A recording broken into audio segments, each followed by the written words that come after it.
Bonjour à toutes et tous, j'espère que vous allez bien. Bienvenue sur la chaîne Investissement Intelligent pour cette seconde vidéo.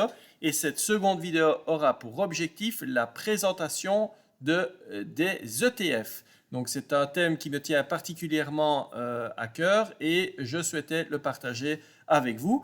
Alors, il faut savoir que l'objectif de la présentation, c'est de contribuer modestement à votre curiosité et à votre éducation financière. Donc, il s'agit non pas de vous conseiller, mais encore moins de vous convaincre, mais de partager avec vous quelque chose que j'ai découvert et que j'ai mis en œuvre personnellement. Et c'est en fait exposer l'existence d'un moyen de faire travailler votre argent pour vous. Et oui, il existe d'autres moyens que simplement les déposer sur un compte épargne ou sur un compte courant. Ce sont des moyens que je vais essayer de vous présenter, en tout cas ceux que j'utilise moi-même, pour les partager avec vous, en espérant que vous puissiez profiter de ces présentations, éventuellement amener des idées ou d'autres opportunités, de manière à ce qu'ensemble, on puisse évoluer et on puisse apprendre et s'éduquer financièrement. Alors, il faut savoir que l'ETF, c'est donc une opportunité d'investissement. Et pour savoir saisir cette opportunité, il faut évidemment comprendre ce qu'ils sont, comment ils fonctionnent, quels sont leurs avantages et inconvénients et les manières de les utiliser. Donc, dans la présente vidéo, qui est une première vidéo d'une série que j'espère un peu plus longue, je vais d'abord vous présenter ce que sont les ETF et comment ils fonctionnent.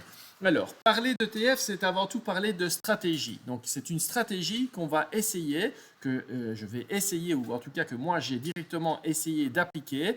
Et il faut l'envisager comme une stratégie globale et pas simplement comme une opportunité isolée, mais comme un moyen de faire travailler une certaine partie d'argent que je souhaite allouer à un investissement un peu différent de l'investissement habituel sur un compte épargne ou sur un compte en banque. Alors, le montant à investir, ça peut être 1, 10, 20, 30, 40, 50, 100, 200 euros. Ça peut être une fois par mois, une fois tous les 2 mois, une fois par an, 2 fois tous les 6 mois. C'est vous qui décidez, c'est dans le cadre de votre stratégie. Et ce qui est bien avec les ETF, c'est qu'il n'y a pas d'obligation, il y a simplement des possibilités.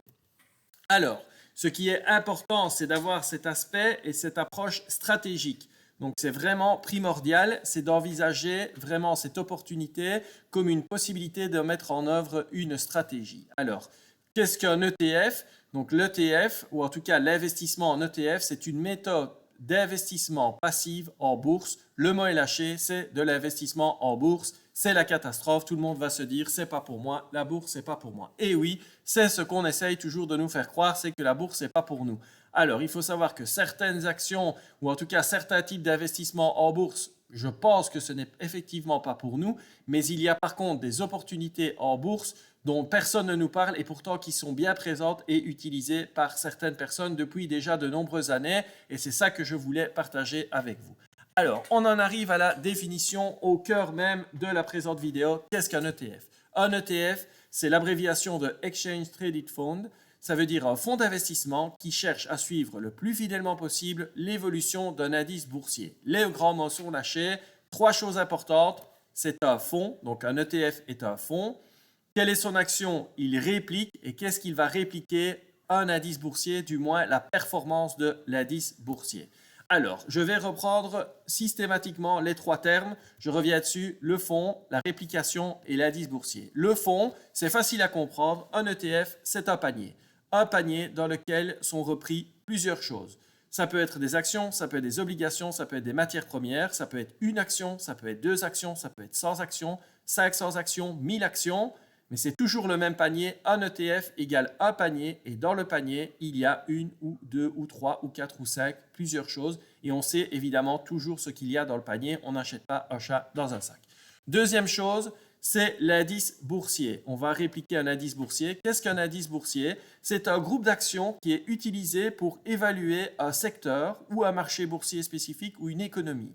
L'indice boursier évolue en points et il reflète le prix des actions ou de tous les actifs qui la composent. Donc, ce sont la valeur de l'ensemble des éléments qui sont repris dans le panier moyen de la ménagère. Finalement, on a cette valeur et c'est cette valeur qui va être répliquée puisque vous allez voir par la suite que l'objectif, c'est de choisir des ETF dont le contenu va évaluer favorablement et donc la valeur de mon panier va augmenter. Un panier que j'achèterai aujourd'hui à 100 euros va potentiellement espérons-le, augmenter de manière à ce que le même panier vale plus tard 110, 120, 130, 140 euros. Donc, je rappelle qu'un ETF, c'est donc un panier dans lequel il y a plusieurs éléments et cela réplique généralement un indice boursier. Alors, l'indice boursier, je vous en ai parlé ici brièvement, mais on va venir dans le concret.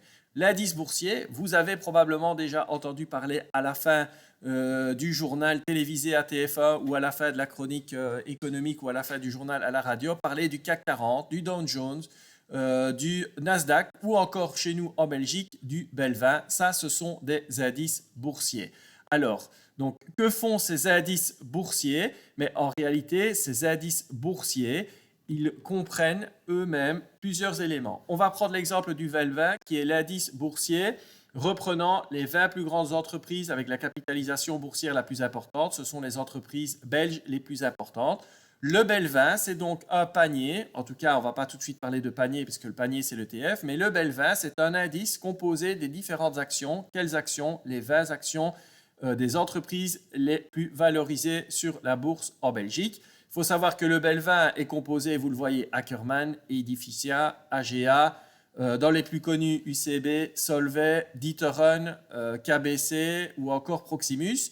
Et le Belvin n'est pas constitué d'une action de chaque, mais par exemple de 2 actions Proximus, d'une action Solvay, d'une action UCB. Et le contenu de l'indice Belvin est géré par le créateur de l'indice en lui-même. C'est donc un indice qui est composé de de 20 actions du moins, mais la répartition est un peu différente. Et vous comprenez déjà d'emblée que c'est compliqué si vous deviez vous-même effectuer la réplication de l'indice Belvin. Vous devriez déjà savoir de quoi exactement est composé le Belvin. On sait de quoi il est composé, mais dans quelle proportion. S'il y a une évolution du contenu du Belvin, puisque le Belvin peut, en fonction de la capitalisation des entreprises ou la disparition ou la fusion d'une entreprise, évoluer.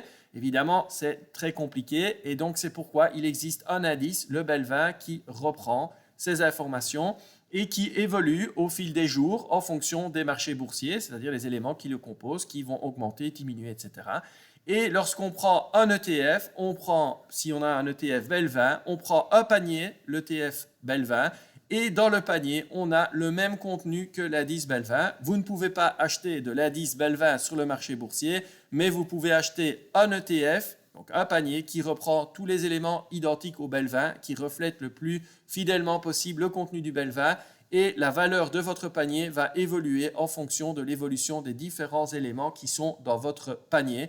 Et l'objectif, c'est donc de répliquer la performance du Belvin par l'intermédiaire d'un produit boursier, l'ETF, que vous allez pouvoir acheter, vendre à tout moment. Ça, c'est important. À chaque fois que le marché boursier est ouvert, vous pouvez acheter, vous pouvez vendre, même si l'objectif de l'ETF, ce n'est pas d'acheter, de vendre en fonction des fluctuations. Vous allez voir que la stratégie, elle est passive et que la stratégie, elle est sur un moyen, voire sur un long terme.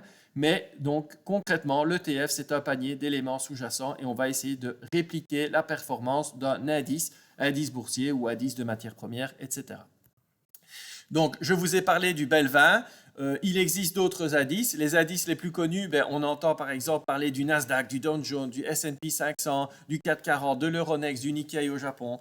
Et on constate qu'on essaye avec les ETF qui répliquent ces indices de répliquer la performance de ces indices. Vous allez me dire pourquoi répliquer la performance de ces indices? Il suffit de voir l'évolution de la valeur de ces indices au cours des 25 dernières années pour l'intérêt de suivre l'évolution de ces valeurs.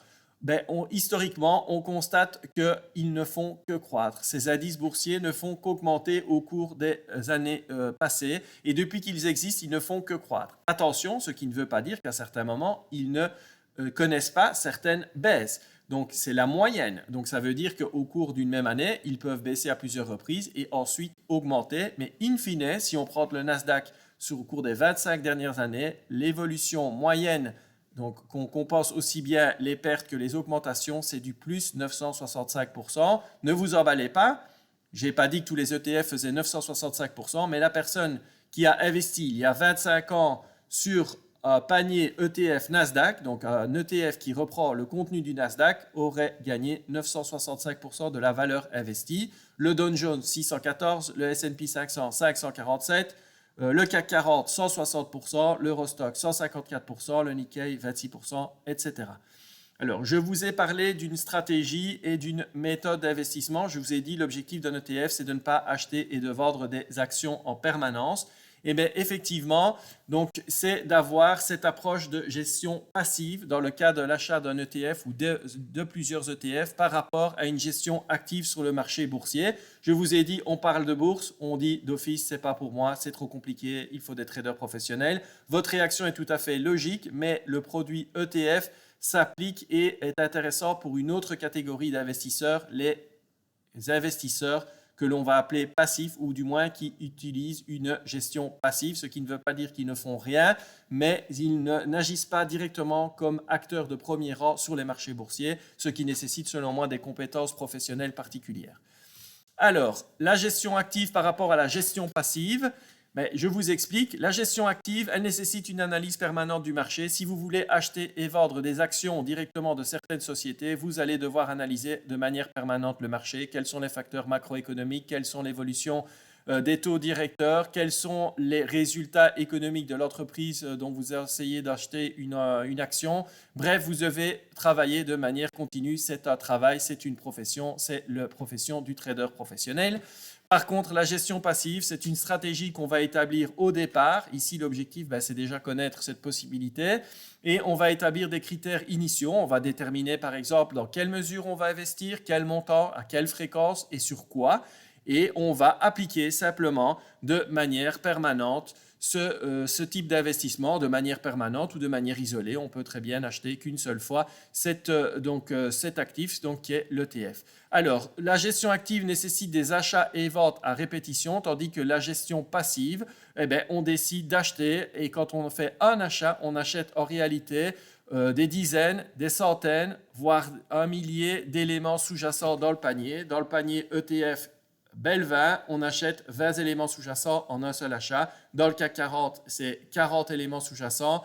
Dans le MSCI World qu'on verra plus tard, il y a 1633 actions que l'on achète en achetant une seule part d'ETF ou un ETF. On achète 1633 éléments qui sont contenus dans le panier. On n'a pas besoin d'acheter les éléments repris individuellement. Alors, dans la gestion active, il y a le jugement humain qui intervient, c'est-à-dire qu'il faut apprécier certaines opportunités, il faut décider si, oui ou non, au moment T, on décide d'acheter, de vendre, de garder.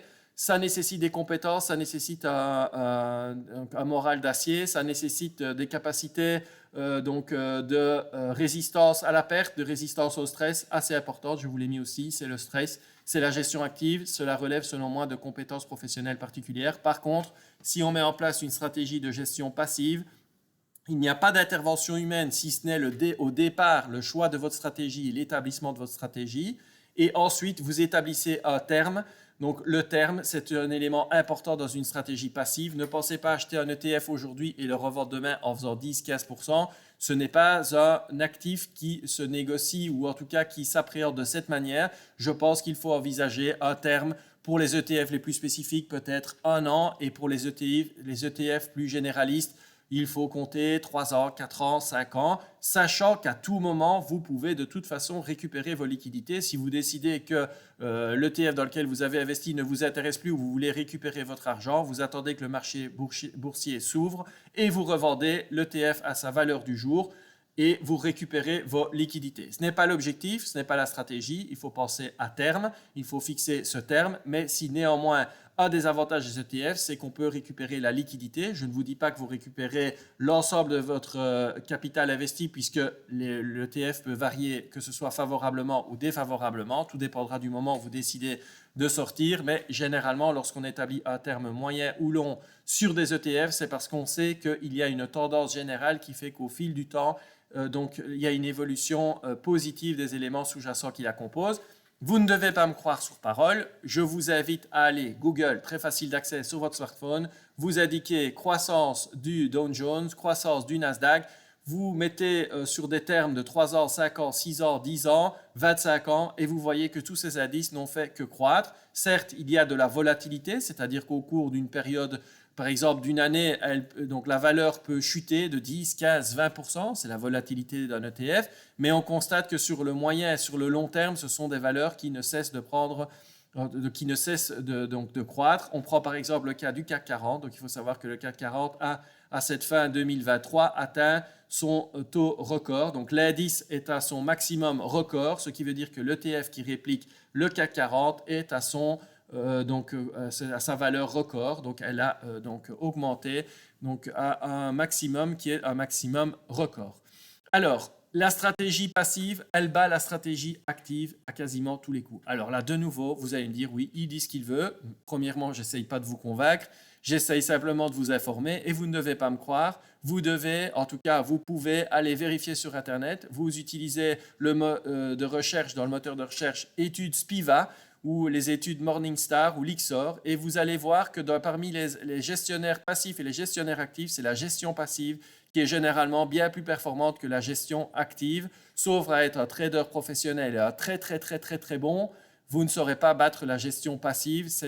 Donc cet investissement sur les marchés boursiers à moyen et à long terme, il est très compliqué de faire mieux et les plus gros investisseurs, qu'ils soient institutionnels ou qu'ils soient privés, font généralement appel aux ETF. Et ça, personne ne vous l'a probablement dit avant. Et moi, je vous le dis, ce n'est pas une révélation, mais je vous partage cette information avec moi. Allez vérifier, vous regarderez et vous vérifiez par exemple que votre institution bancaire, si c'est BNP Paribas, eh bien, elle utilise des ETF et elle propose des ETF.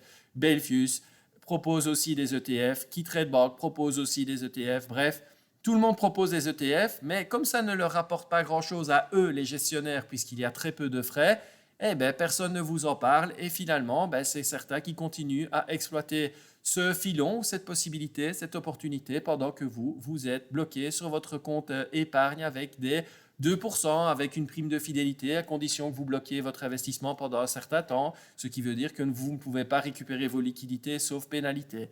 Et voilà, donc l'ETF, c'est une possibilité. Alors, je n'ai pas dit qu'il fallait investir son épargne dans les ETF, mais c'est une possibilité pour peut-être une partie des euros qui dorment sur les comptes courants et qui prennent la poussière d'une part, mais surtout qui se font grignoter par l'inflation. C'est une possibilité de voir cette opportunité et de faire travailler cet argent pour vous. Donc, c'est l'argent qui va travailler à votre place. Alors, je reviens. Pourquoi la gestion passive elle est plus performante que la gestion active? Parce qu'il est très difficile de surperformer de manière régulière grâce à son intelligence individuelle, même son feeling, l'intelligence collective du marché. Le marché sort toujours gagnant. Le marché, c'est comme le casino, il gagne toujours, c'est lui qui a raison et pas celui qui croyait pouvoir anticiper tous les coups du marché. Si on anticipe une fois, c'est très bien. Si vous, en tant qu'investisseur particulier, vous pensez pouvoir anticiper tous les coups du marché, je pense qu'il est préférable de jouer au loto plutôt que d'investir en bourse. Un élément très important et dont j'ai déjà abordé assez brièvement, ce sont les frais, puisque les frais ont un impact significatif. Si vous performez 4-5% sur un fonds d'investissement qu'on vous propose dans une banque classique, mais que les frais d'entrée sont de 2% et que les frais de gestion sont de 2%, allez voir dans les fonds d'investissement classiques des banques traditionnelles, je ne vais pas me faire que des amis, vous verrez que les frais de gestion grignotent à 2-3% de performance et avec les ETF, il n'y a quasiment aucun frais, on est en dessous du pourcent et tout frais compris avec la taxe sur l'opération boursière, on est à moins de 1% de frais donc de frais totaux, de frais total, pardon, excusez-moi. Donc c'est moins de 1%, ce qui veut dire que lorsque vous investirez peut-être 100 euros en ETF, 99,5 ou 99,4 euros seront réellement affectés à l'actif que vous avez choisi et non pas à des frais d'achat, de gestion, de garde. Il y a des frais, c'est pour rémunérer l'émetteur de l'ETF, c'est pour rémunérer le courtier que vous allez choisir et qui va vous permettre d'acheter, mais ces frais sont peu significatifs par rapport aux frais que vous rencontrez habituellement auprès d'un organisme bancaire qui vous offre des fonds d'investissement et qui ne sont pas nécessairement moins risqués, mais par contre qui sont plus coûteux. Et c'est la raison pour laquelle aucune banque ne vous a jamais probablement contacté pour vous proposer d'investir dans les ETF. Ça ne leur rapporte pas suffisamment, ça ne leur rapporte pas d'argent et donc ils préfèrent que vous investissiez, que vous continuiez à investir sur des fonds d'investissement avec des frais importants plutôt que sur des ETF. Croyez-moi, allez de nouveau vérifier quels sont les frais applicables sur des fonds d'investissement des organismes bancaires qui sont certes utiles pour certaines choses, mais en tout cas, il n'y en a aucun qui va vous contacter pour vous proposer des ETF. Alors, Si vous êtes ou pas convaincu, ce n'est pas l'objectif de vous convaincre, mais en tout cas, je vous invite à vous renseigner. Il faut savoir qu'au cours des 15-20 dernières années, l'investissement des acteurs, qu'ils soient privés ou institutionnels sur les ETF, n'a cessé de croître. On est à du x50 depuis 2003. Donc l'argent investi sur les ETF, donc on a investi 50 fois plus au cours du temps donc sur les ETF. Et si on compare avec les fonds d'investissement classiques, on constate qu'il y a une diminution du nombre de créations et d'investissements dans les fonds d'investissement et que cet argent, finalement, qui n'est plus investi par les institutions, par les particuliers éclairés, est en réalité investi dans les ETF. De nouveau, il ne faut pas me croire, ce sont des sources JP Morgan. Je vous invite à utiliser Google qui est directement disponible dans le téléphone que vous avez en poche. Vous faites votre petite recherche et vous allez voir que effectivement, les ETF, c'est quelque chose qui se généralise, même si on ne vous en a jamais parlé. Et on voit par exemple que certains acteurs institutionnels qui proposaient des fonds d'investissement transforment en réalité leurs fonds d'investissement en ETF parce que la gestion est passive, parce qu'il y a moins de frais et parce que la performance est généralement plus régulièrement au rendez-vous qu'une gestion dite active de certains fonds d'investissement avec des traders que l'on doit rémunérer et qui, au final, ne peuvent à chaque fois battre le marché puisque la gestion passive, comme je vous l'ai expliqué et comme vous irez le vérifier, est généralement plus efficace que la gestion active.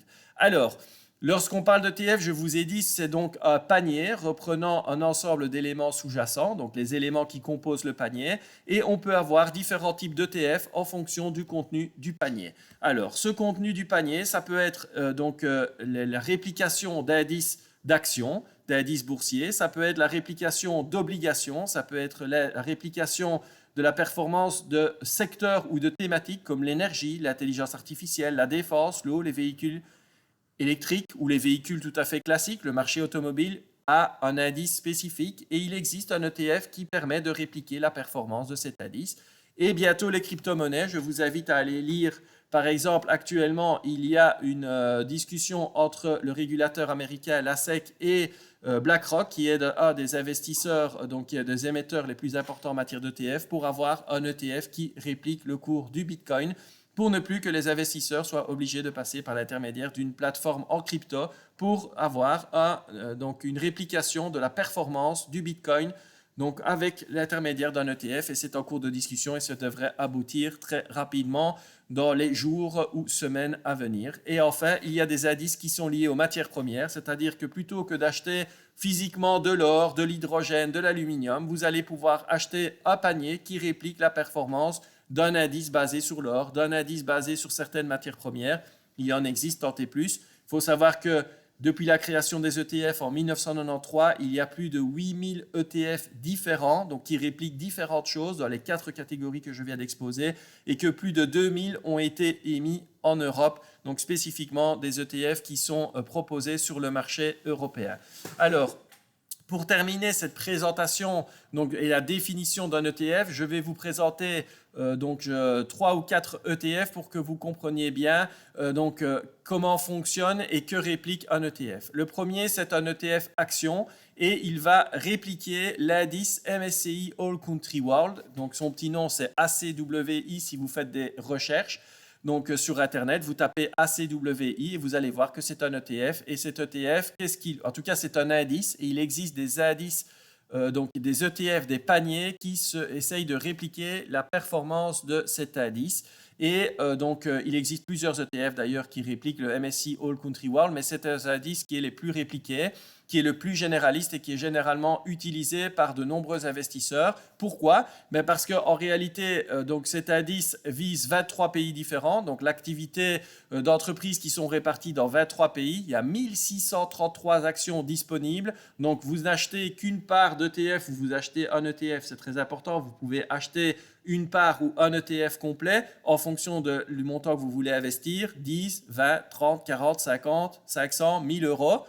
Vous aurez une partie correspondante de l'ETF et vous n'aurez pas une partie des éléments qui la composent, mais vous aurez l'ensemble des éléments en proportion de l'investissement qui a été réalisé. Si vous avez acheté un dixième d'ETF, vous avez un dixième de tous les éléments qui composent l'ETF. et vous allez essayer de bénéficier de la croissance de l'ensemble des éléments, sachant qu'il se peut très bien qu'il y en ait la moitié qui performe et qui donne une performance de plus 10, la moitié qui sous-performe et qui donne une performance négative de 8%, et in fine, plus 10, moins 8, mais votre ETF a quand même augmenté au niveau de sa valeur de 2%. C'est la raison pour laquelle on diversifie le contenu de l'ETF et qu'on recourt très régulièrement à cet ETF. C'est parce que les éléments qui composent ce panier sont très diversifiés, très répartis géographiquement et représentent 1633 actions, donc 1633 activités donc d'autant d'entreprises différentes. Si on va voir le cours de cet ETF donc le cours de l'indice, pas de l'ETF lui-même, mais le cours de l'indice, ben vous voyez que depuis 2012 jusqu'à 2023, fin 2023, on est à plus de 163%, ce qui ne vous garantit pas d'avoir 263% à l'avenir, mais ce qui vous donne un aperçu de la performance que peut avoir un ETF généraliste, tout à fait généraliste, dans lequel on peut simplement, par l'intermédiaire d'une plateforme, acheter 10 euros, 20 euros, 30 euros une fois, 2 fois par mois, une fois tous les 6 mois ou une fois par an. Vous pouvez acheter cette partie de panier que vous allez conserver sur un compte titre qui vous appartient et vous allez être propriétaire d'une valeur qui va évoluer au fil du temps. Alors tout n'est pas rose. Si vous voyez l'évolution, vous constatez qu'en 2020, M. Covid a fait son apparition et vous constatez qu'au premier trimestre 2020, il y a eu une chute. Donc ça, c'est la volatilité liée à l'indice et que cette chute était quand même relativement conséquente puisqu'on voit qu'il y a quasiment une chute de 50%, mais vous voyez qu'à la fin de l'année, cette chute, cette volatilité est déjà compensée, et puis dans les années qui suivent, vous voyez qu'on récupère de la performance, et puis il y a une certaine stagnation en 2022-2023. Le taux directeur donc des banques européennes et des banques mondiales et l'apparition de l'inflation ne sont pas étrangers à ce phénomène, mais vous constatez que si vous utilisez cet investissement, cette stratégie sur un terme moyen ou long, vous constatez que vous avez une croissance qui est potentiellement très intéressante quand vous comparez avec ce que vous obtenez sur un livret A, sur un livret B. Alors certes, il existe un risque. Ce risque, c'est la volatilité, c'est-à-dire qu'il peut y avoir à un moment une certaine perte dans la valeur de l'ETF, mais comme vous l'avez constaté sur les indices boursiers, à long terme, l'ETF, en tout cas l'indice qu'il réplique, augmente, sur les indices boursiers du moins. Après, il y a des ETF plus spécifiques où on peut avoir des variations qui sont négatives et défavorables à l'investisseur, mais là, c'est sur des ETF plus spécifiques dans des secteurs bien particuliers. Je vais vous en exposer un juste après. Mais vous voyez que sur des indices généralistes, il y a une croissance qui est à envisager sur le moyen et sur le long terme et qui ne peut être démentie. Je vous invite à nouveau, Google, votre smartphone est dans votre poche, utilisez donc le tracker ACWI. Le tracker, c'est le résumé de l'indice, donc le MSCI All Country World. Vous allez également voir les ETF qui sont liés à ça, parce qu'il existe plusieurs ETF, plusieurs sociétés, plusieurs entreprises ont décidé de répliquer avec des petites particularités qu'on envisagera dans une autre vidéo. Je vous expliquerai qu'entre un ETF qui est émis par la société A et un ETF qui est émis par la société B, il peut y avoir un peu des différences, mais fondamentalement, l'ETF, le panier, va reprendre les composants qui sont repris dans le MSCI All Country World. Et donc, la performance va être à peu de choses près identique et va répliquer la performance de l'indice boursier. On peut avoir des ETF d'obligations. Une obligation, quelque part, c'est un financement de sa dette. C'est une entreprise qui peut demander à un investisseur de financer sa dette et au terme de ce financement, il obtient un rendement, un pourcentage, ou même les États. Les bons d'État, c'est le bon d'État belge, c'est ça. Les bons du Trésor américain, c'est la même chose. Et donc, on peut avoir des ETF qui reprennent des indices d'obligations qui peuvent être situés géographiquement. On va prendre par exemple le Bloomberg Euro Corporate Bond. C'est pour la zone euro, ce sont des obligations avec une durée de vie restante minimum de 1 an. C'est un fonds qui existe donc depuis, donc même avant 2001. C'est un fonds qui va reprendre des obligations donc dans les différents pays. Vous voyez, hein, donc Suède, Royaume-Uni, Pays-Bas, Norvège, Luxembourg, donc les pays d'enregistrement, pardon, ça sont les pays d'enregistrement. Donc ce sont les pays où en réalité le produit est disponible, donc cet ETF est disponible. Mais donc vous voyez que le Bloomberg Euro Corporate inclut des obligations en euros à taux fixe et de qualité investment grade. Donc les qualités des émetteurs des obligations sont des qualités supérieures. Donc une entreprise qui a une faible capitalisation, si elle émet une obligation, vous n'avez pas la certitude de voir revenir votre investissement. Si vous investissez dans des bons d'État donc du Trésor américain ou de l'État belge, ben, votre obligation, votre investissement, il vous sera retourné puisque c'est l'État qui vous garantit lui-même le retour sur performance. Et ici, ben, l'indice, c'est le Bloomberg Euro Corporate. Et lorsqu'on voit l'évolution au fil du temps, ben, on constate que sur une période de 2010 à 2023, on est à plus 63%. On n'est plus à des 200%, mais on est à plus 63%. Si on prend le terme d'une dizaine d'années, ben, ça fait du 6,3%. Ben, si vous obtenez un compte épargne actuellement qui fait du 6,3%, je vous invite à m'indiquer la banque dans laquelle vous l'avez obtenu et le mettre en commentaire dans la vidéo. Et je serai très heureux de pouvoir y déposer quelques euros pour pouvoir bénéficier de cette somme sans devoir rien faire d'autre que déposer sur un compte épargne. Mais je n'y crois pas du tout. Ce n'est pas du tout d'actualité, en tout cas pour l'instant.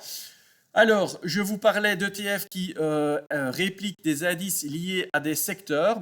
J'ai pris un secteur bien particulier, j'ai pris le secteur de la défense. Donc, c'est des entreprises qui tirent leur profit d'au moins 50% de leur activité défense ou militaire. Et l'index, c'est le Market Vector Global, très technique, hein, mais pour que vous compreniez, c'est un indice qui réplique la performance des entreprises dont l'activité est liée à l'activité défense ou militaire.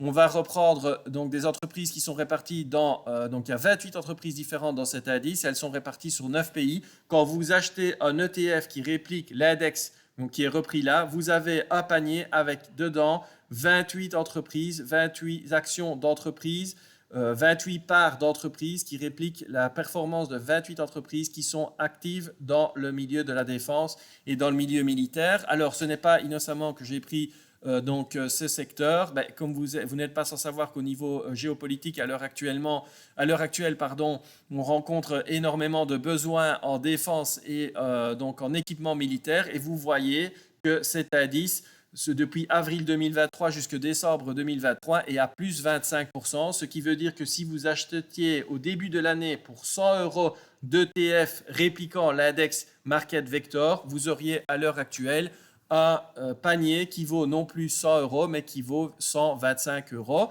Alors, élément très important, on parle de valeur, on parle de croissance. Vous allez me dire, oui, et la taxation là-dedans? La bonne nouvelle, et certainement, probablement, on ne vous a pas dit ce que c'était un ETF, et on ne vous a pas dit non plus que les plus-values dégagées par les ETF et par les actions ne sont pas taxées. Vous avez simplement une taxe sur la transaction qui est ridicule. Donc, sur le montant de la transaction, quand vous achetez ou quand vous vendez, vous avez un montant de 12% en fonction du type d'ETF, je vous résume, mais de manière générale, c'est 0,12%. Vous achetez pour 100 euros, vous payez 12 cents de taxes. Vous revendez pour 125 euros le même ETF un an plus tard, même si c'est généralement pas l'objectif, mais même si c'est 2 ans ou 3 ans plus tard, vous repayez 0,12% sur la transaction. Mais si vous avez gagné 25-40%, vous ne payez pas de taxe sur la plus-value que vous avez réalisée. C'est simplement une petite taxe sur la transaction boursière. Ça, on ne vous l'aura pas dit, moi je vous le dis. De nouveau, allez vérifier, taxe sur les opérations boursières, TOB, et vous allez sur le site du SPF Économie ou vous allez sur des sites spécialisés en fiscalité, vous allez voir que les actions et les ETF ne sont pas taxés en ce qui concerne leur plus-value, mais simplement au niveau de la transaction. Et ça, je ferai une petite vidéo explicative. Et sur notre page Facebook que vous retrouverez en dessous de la vidéo, donc vous utilisez la petite flèche pour faire dérouler au-dessus de la partie commentaires, je vais vous mettre un lien vers notre page Facebook et il y a déjà des informations reprises sur la fiscalité.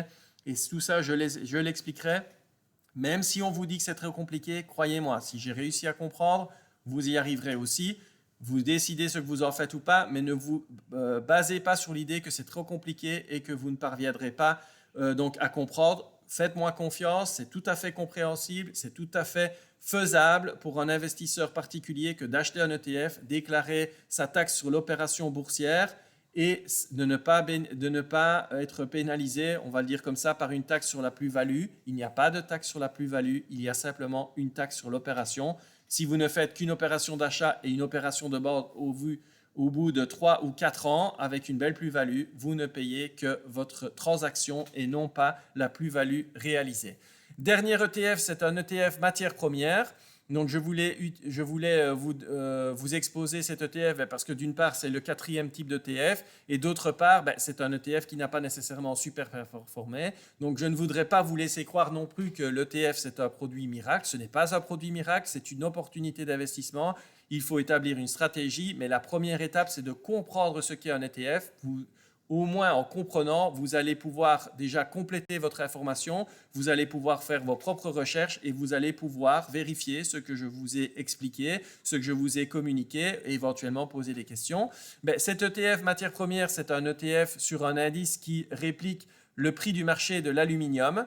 Donc au niveau mondial, donc l'index qui est répliqué, c'est le Bloomberg Aluminium. Le Bloomberg Aluminium, il se base sur tous les contrats basés sur l'aluminium dans le monde, sur le taux, au prix au kilo, pour faire simple, de l'aluminium dans le monde. Et si on reprend l'évolution depuis 2007, on voit qu'on a une évolution défavorable. Donc, c'est-à-dire que vous avez depuis 2007 jusqu'à 2023 une évolution qui est plutôt négative de l'aluminium. Donc ça, de nouveau, c'est pour vous montrer que ce n'est pas nécessairement sans risque et que vous pouvez avoir du perte de capital également sur des ETF. Vous avez vu que les ETF qui sont les plus sûrs sont les ETF qui reprennent des indices généralistes et qui ont évolué favorablement et historiquement toujours au niveau du temps. Vous prenez un indice reprenant 1633 actions, on n'a pas encore vu, du moins, malgré le Covid, malgré les différentes crises géopolitiques, etc., on n'a pas vu un indice boursier généraliste qui était négatif sur une moyenne et sur une longue période. Donc, il est inutile que je vous remontre le slide. Je vous invite à aller vérifier vous-même. Allez voir l'évolution du CAC 40, non pas sur 1 an, non pas sur 2 ans, sur 5, 10, 15, 25 ans. Allez voir l'évolution du Nasdaq sur 25 ans. Allez voir l'évolution du Nikkei sur 25 ans. Donc, c'est l'indice japonais. Allez voir l'évolution des grands indices boursiers au fil du temps. Et vous voyez que certes, il y a de la volatilité. Il peut y avoir des fluctuations au cours d'une période. Mais de manière générale et sur le long terme, ce sont des actifs qui ne cessent de croître. Et c'est d'ailleurs l'objectif des marchés boursiers. Il n'existerait plus si ce n'était pas le cas. À terme, les marchés boursiers augmentent la capitalisation des entreprises et augmentent la valeur en bourse. Et en achetant ou en investissant dans les ETF, quelque part, vous prenez part individuellement et à votre modeste niveau à cette tendance générale qui est liée à l'évolution des marchés boursiers. C'est à envisager selon vos propres critères, vos propres analyses, mais l'objectif de cette vidéo, c'était de vous présenter ces ETF. Quels sont-ils? Quelle est leur définition? Quel est le contenu de l'ETF? J'espère que ça vous plaira. Je reviendrai avec d'autres vidéos si c'est le cas, en vous expliquant les différents ETF disponibles, où on peut comparer les ETF, quels ETF sont plutôt généralistes d'autre part, voir la volatilité, la liquidité des ETF. Ça, c'est tous des éléments qu'on va pouvoir aborder dans des petites vidéos, donc qui seront plus courtes et plus spécifiques. Et je vais déjà vous mettre dans la description de la vidéo, en dessous de la vidéo, un petit lien vers le site www.justetf, justetf.com, tout en un mot. Et c'est un site qui va vous permettre de choisir les ETF par secteur, par action. Vous allez pouvoir comparer leurs performances, vous allez pouvoir visualiser leurs performances sur le temps et vous allez déjà pouvoir prendre connaissance des différentes caractéristiques d'un ETF, élément que l'on verra également plus tard. Voilà, j'espère que cette présentation vous aura plu, j'espère que vous avez tenu le coup jusqu'au bout, vous avez peut-être regardé en plusieurs fois, c'est pas plus mal non plus. Si ça vous a plu, j'espère que vous mettrez un petit like sur la vidéo, j'espère que vous abonnerez à la chaîne, j'espère aussi que vous rejoindrez la page Facebook Investissement Intelligent. L'objectif, c'est qu'ensemble, on puisse partager de l'information, avoir un esprit critique et faire évoluer notre éducation financière. C'est l'objectif de ce projet Investissement Intelligent et c'est l'objectif de cette vidéo. Je vous dis à bientôt. Entre-temps, portez-vous bien, réfléchissez un peu aux différentes opportunités et ne vous dites pas que c'est impossible pour vous. Si je l'ai fait, si d'autres l'ont fait, vous pouvez le faire aussi. Voilà, à bientôt sur la chaîne.